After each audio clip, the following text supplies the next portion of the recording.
Hey, how's it going? I hope you are enjoying fall. I love fall. I think I mentioned that last time, but this is such a great time of year. I love this season. So, are you ready to jump in and talk about some travel today? I am ready. So, today we are going to talk about Iceland. I have talked about Iceland a handful of times before because it's just such a great place. Today, I am going to just walk through really a fun itinerary that I just set up for a fun little honeymoon couple and just a vacation that they did. So, today's episode is an independent road trip in Iceland, and with the thought that self drive vacations are amazing.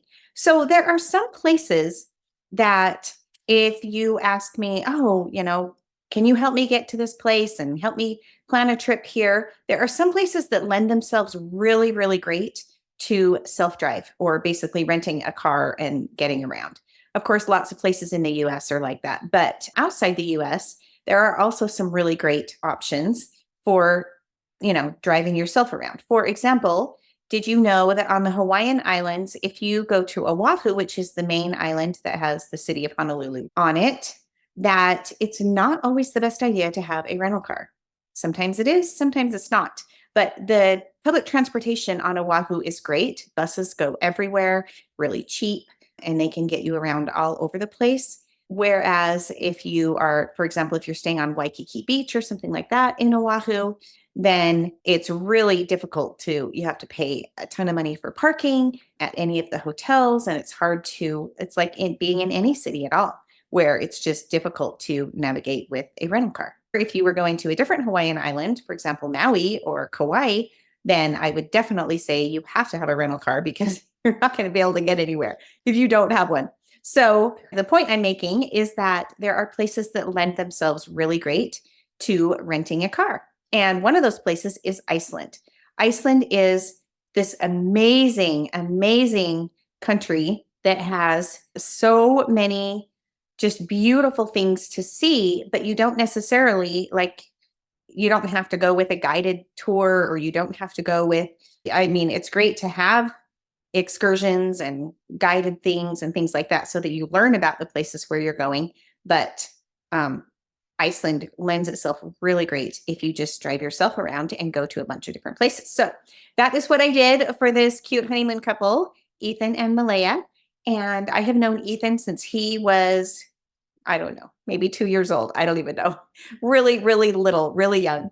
And so it was really fun to be able to put together their itinerary for them. They wanted to go to Iceland. They had about 9 days. And so I just thought I would talk you through their Iceland trip. Now, yours would not have to look like this. This is what they wanted. And so, of course, it's all completely customizable to be whatever you would like it to be.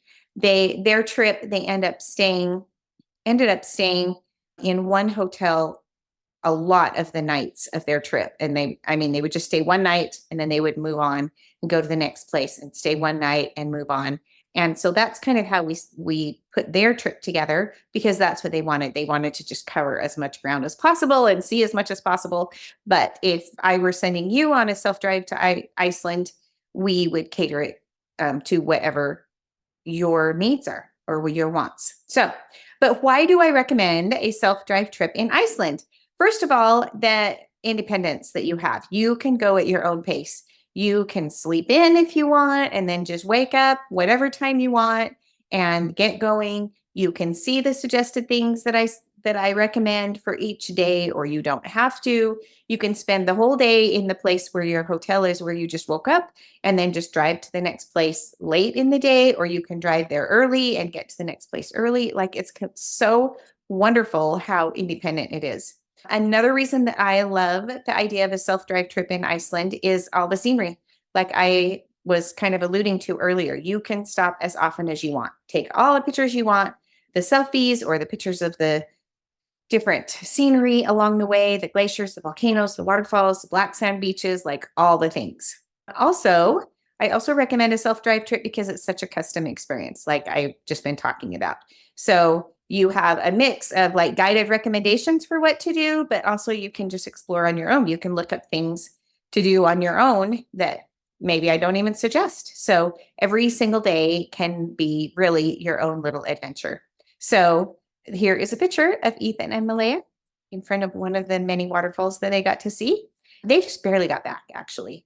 They just got back yesterday when at the time of recording this. So I haven't even had a chance to really talk to them about this, but I did get some pictures and I did get some feedback along the way, and sounds like they had a great time. So, all right. So day one, Reykjavik is the main city in Iceland, and that is where the airport is, and that is where you would always fly into.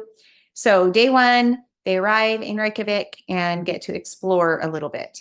So there are some amazing hot springs all throughout the country of Iceland, and the Blue Lagoon is probably the best known hot springs in the area of Reykjavik, and it is wonderful. So my suggestion was that they stop at Blue Lagoon for a soak in these mineral rich hot springs that are there and stay a little bit outside of Reykjavik.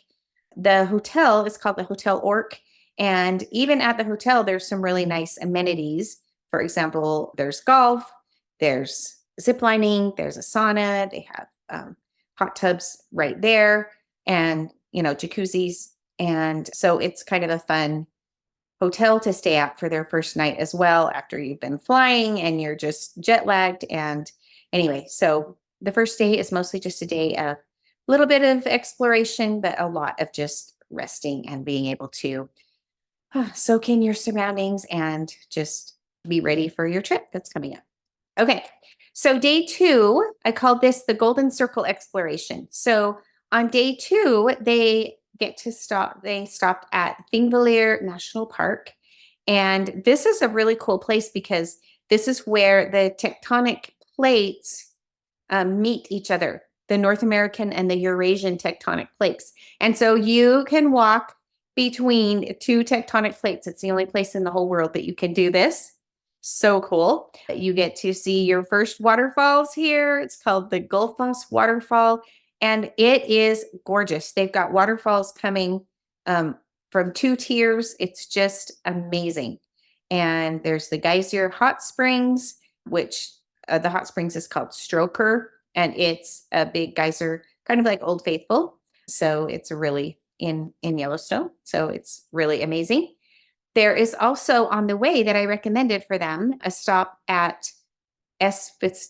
Okay, I'm so sorry. I am going to butcher all of these Icelandic words and names. I will do my best, but they're Iceland words have a lot of consonants all crowded together, and so it's hard to figure out exactly how to pronounce them. So I'll do my best, but just apologizing in advance.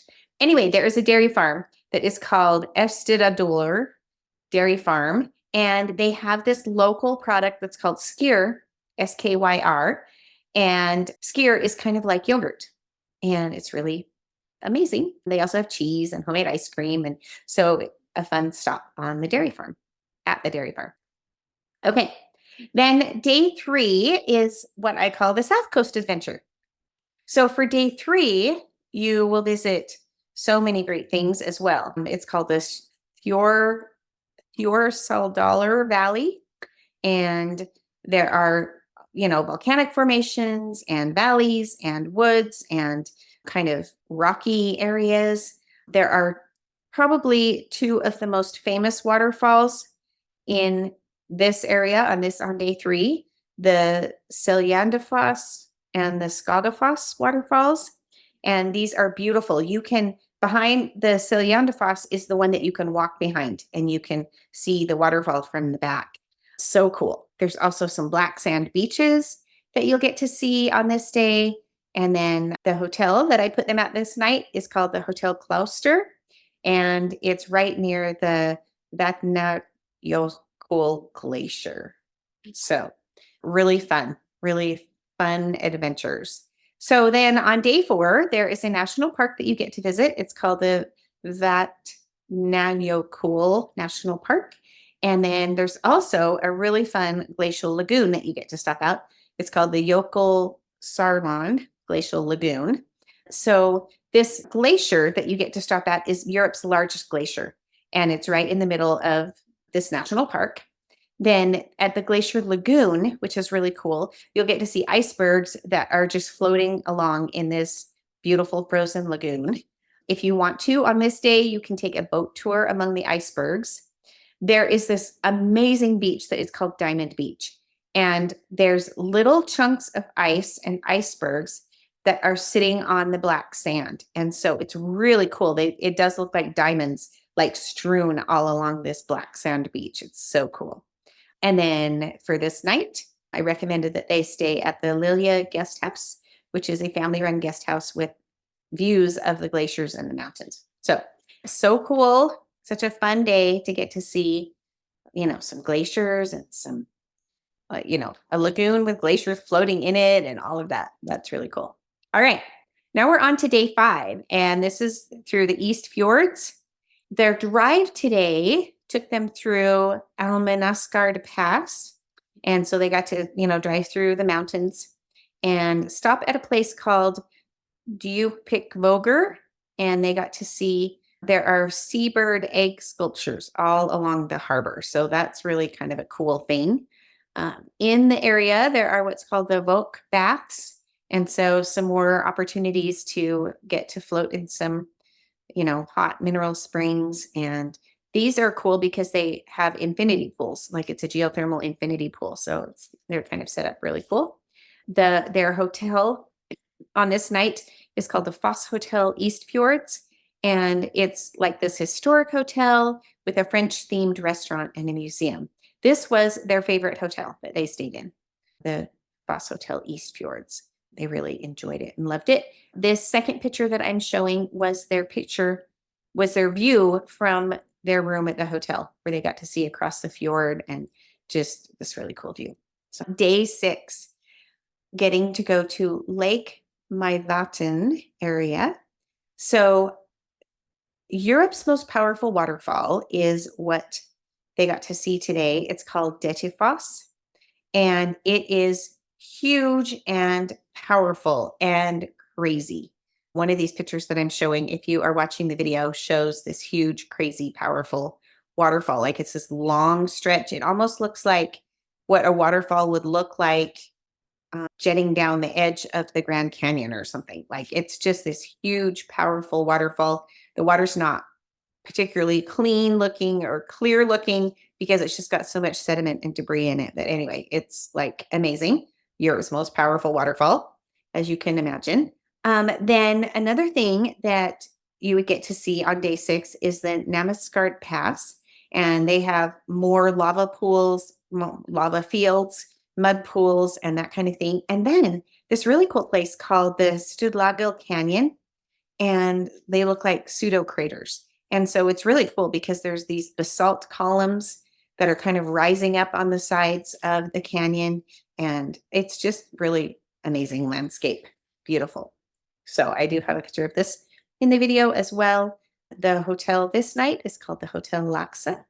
And this hotel is kind of nice because they not only have breakfast included, which all of the hotels that I put them at did have breakfast included because that's just so much nicer to not have to go searching for breakfast. But this hotel also has a manager's reception, a free manager's reception every late afternoon. So it's almost like getting a dinner or a snack before dinner, or like a light dinner or snack before dinner or something, to go to the manager's reception. So that's a fun hotel. Okay, now we're on to day 7, another waterfall. This is called the Dettifoss waterfall. And this is one of the most famous waterfalls in Iceland and one of the most photographed. It kind of looks like, to me, it reminds me of Niagara Falls a little bit. The scenery is different. It's, way more open and you can just see forever over the top of the waterfall from this view that I've got a picture of. But the waterfall is similar, looks similar to Niagara Falls as far as like it's just cascading and towering down. They called it the Dettifoss waterfall because it symbolizes the country's conversion to Christianity back in the day. So also they would get to stop at a charming little town called Akureyri. And this is a fun little town.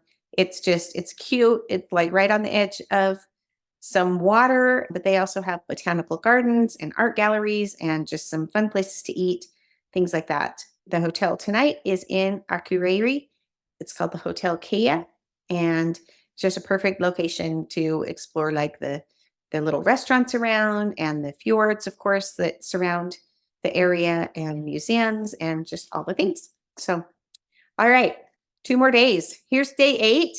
Day 8, they go into West Iceland. And in West Iceland, the Skagafjordur area is known for the world-renowned the Icelandic horse breeding. And these Icelandic horses are smaller, but they're small and they're really sturdy and they're beautiful little horses. And that is where they come from, is this area of the country. And so they get to, explore that area. They can do some horseback riding if they want to. But then there is also a place called the Grebrock Crater, and that's really cool. There's another hot springs there in the area, and there are a couple more waterfalls that you get to see in the area. So the hotel stay this night is called the Hotel Hamar Borgarnes, and they also have golf nearby. They've got a sauna on site, and they've got close by the Krauma Geothermal Spa. So lots of opportunities to really enjoy, nature and what's around. Okay, day 9 is another national park. It's the Snæfellsjökull National Park. And this is a dormant volcano, which is covered in ice. It's a glacier that is, it's a glacier that is a dormant volcano, which is so cool. Then there's the Kirkjufell Mountain and some beaches with some more black sand. There's a little harbor village, which is called Arnastapi. Beautiful basalt rock formations there. And then after going through the national park area and seeing all of this scenery, then you would end up in Reykjavik again for your final night of your stay. There are, if you didn't go to the Blue Lagoon, you can go to the Blue Lagoon on this day, or there's a couple of other really great hot springs that you can visit. There's one called the Sky Lagoon, which is amazing. And then there's one called the Havamstick Hot Springs. So some really great options that you can visit. So isn't Iceland just this incredible place? Can you believe all of the waterfalls and all of the scenery and the volcanoes and black sand beaches and the fjords and the glaciers and like all the things? Iceland has all the things. So it's like a really great, you can see why a self-drive vacation works perfectly for Iceland. So then on day 10, then that's your checkout and catch your flight home. So that is the trip. So why would I recommend booking this trip? I've already touched on it a little bit, but for one, the freedom of being able to have me have already booked your hotels for you so that you know where you are staying each night. So you've got that all in your back pocket, but you get to do completely free to explore along the way and to kind of make the days look like whatever you want. Another reason, of course, is the diverse experiences. Glaciers and geysers and little towns and unique wildlife. And it's just so fun to be able to explore and have the experience that you want to have in Iceland. And then, of course, the personalized guidance. So I give you tailored recommendations for every day of what you can do and see and check out along the way so that it's not just, oh, we're driving from point A to point B, from point A to point B every day, but I give you the guidance and the recommendations for everything that you should do along the way. I can help book, like if you want to do a certain excursion, I can help pre-book that for you so that you've got a few things in place if you'd like, or you can just totally do, more what Ethan and Malaya did and just kind of like play it by ear and see what you want to do every day. So it's really an amazing vacation. And let me know if you would like a recommendation for a different self-drive trip. If Iceland's not really your thing, I can totally help guide you toward others or whatever you are thinking about doing, whatever you'd like to book. So one last reminder before signing off about our Croatia trip. This is a group trip. I am going. It is only open to like between 30 and 40 people, which fills up pretty fast. It's already started to fill up. fills up pretty fast because that ends up being just, 15 to 20 rooms is all. And it's just going to be a group of people. You don't have to know anybody else, or you can bring your own little group. Like if you have a group of friends that you like to travel with, tell them about it and you can bring them along as well. It's going to be amazing. Croatia is similar to Iceland in like the national parks and the waterfalls and the beautiful scenery. They have a lot more beaches, and they, of course, are more of a tropical Mediterranean type of place with their beaches and their weather and everything than Iceland is. So, but if you have like really loved hearing about the different waterfalls and the national parks and everything, think about coming to Croatia. Croatia is like such a hot spot right now. I have had so many inquiries lately for people who want to go to Croatia. They maybe hear that it's like a little bit of Greece, or it's like, being somewhere on the Mediterranean, but it's kind of the road less traveled. Like it's more, little more remote and a little bit less touristy than some of these other places. It is also a place where some of the Game of Thrones was filmed. And so if you are a Game of Thrones fan, you may want to come along to be able to see some of that. So we are going to spend time in the national parks and do some hiking and things like that. Lots of waterfalls and those types of things in the national parks. But we aren't going to spend only just time in the national parks. We are also going to get to do, of course, it's Europe. And so there's just these fun cathedrals and castles and fortresses and things like that that we'll get to see a little bit of and hear the history of some of these amazing places that have been around since, medieval times. The hotels we're staying in are centrally located. They're really great. It's going to be a week-long trip. So from weekend to weekend. So our flight will depart on Friday so that our trip will be Saturday to Saturday, April 11th through the 19th are the dates. You are welcome to come. You do not have to be, I put it together for our local Chamber of Commerce for them to like kind of help sponsor and get the word out, but you do not have to be local to me. You do not have to be a member of Chamber of Commerce. None of that. If you want to go, I am inviting you to go. It's going to be so great. I have also put together an itinerary where all of the breakfasts are included and then one other meal every single day. So either a lunch or a dinner every single day is included. So most of your meals are included. All of the transportation to get you from point A to point B, that's all included. We've got some fun guides and local people to help kind of tell us about where we're going and what we're doing. There's also going to be plenty of free time to explore on your own. So a lot of the times, even if there's something planned in the morning, you will have like the whole rest of the afternoon and evening off, or different times that you can totally look at the itinerary and plug in things that you would like to do and explore. One of the hotels, I think I mentioned this, is on the beach. And so we're going to be able to, be right there. You can do some water sports or some snorkeling or whatever. Anyway, it's really going to be an amazing trip.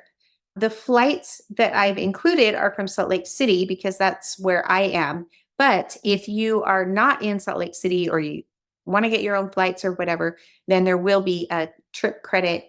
Like we will give a partial discount for your trip if you don't have the flights included. And so you'll just have to pay for the land portion and then you can get your own flights if you would like to. But the flights from Salt Lake are all Delta and Delta partners. So for those people who love Delta, and Salt Lake is a Delta hub, so that's why I bring that up, we got you covered. So anyway, it's going to be really amazing. The cost is only $39.77 per person, which is incredible for everything that it includes.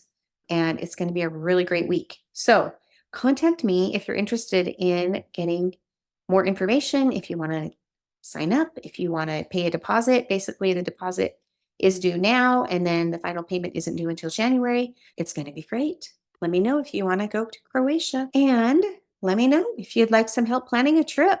I am busy, but I always love to help, somebody who comes along and says, oh, I really want help with this, or I've been thinking about this for a long time or whatever. Help me figure this out. And I love to help you figure that out. It's all great. So contact me if you're interested in anything that we've talked about today. And if not, thank you so much for listening. Thank you so much for being part of this little travel podcast and newsletter. If you get my newsletter, if you'd like to get my newsletter and you're not getting my newsletter, just send me a quick email and let me know, hey, can you put me on your newsletter list? Because I do send out a newsletter every single week, even though this podcast and a video are every other week. And so if you're not on the newsletter list, then you miss out on a bunch of good information sometimes. A lot of times for the newsletter, I'll send out something with a little shorter, bit of information, something I don't need to talk about. So for so long, but it is really timely and good information. Thanks so much for being here. If you know somebody who wants to, who likes to hear about travel and likes to get all of the tidbits and suggestions that I offer, send them my way. Send them the link to listen to the podcast or to sign up to follow me, my channel on YouTube, and they can be up to date on everything. So anyway, thanks for joining me. If you've enjoyed this podcast, I would invite you to like, share, or leave a review. Let's help grow our wellness travel community.